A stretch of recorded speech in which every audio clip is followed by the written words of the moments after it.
Beware the creatures of the night, my children. Their lawyers are still on retainer. Yes, it is time for us to once more visit the offices of Wolf and Bird, counselors of the macabre. There are so many things to like about this series, my children.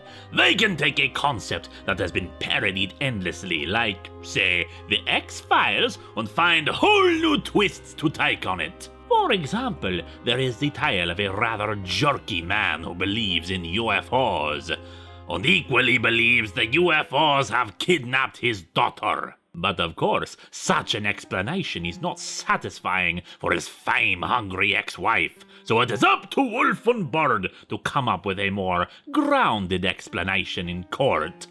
Although that's pretty easy to do when it's easily proven he was nowhere near his daughter at the time.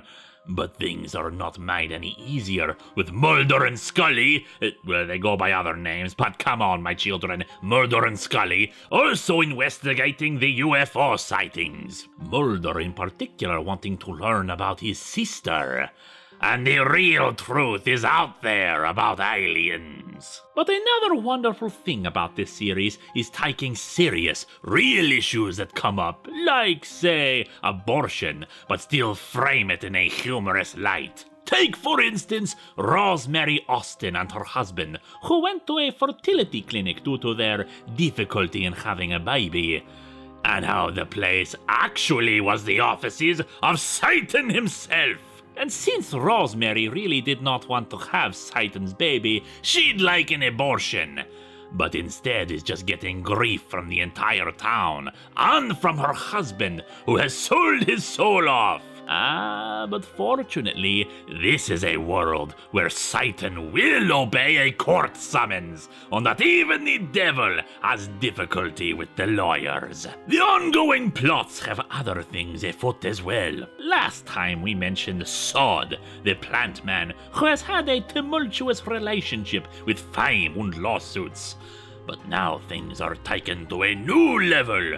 Sod is finally given his trial, on Friday the 13th no less. But before he gets to the courtroom, he is convinced to join a band of eco-terrorists who convince him to interrupt his defense's opening statements and instead give an impassioned plea to defend the environment. Right before he then leaves the courtroom, which is really not the kind of thing that judges like. But there is just lots of interpersonal drama of both the normal and supernatural kind.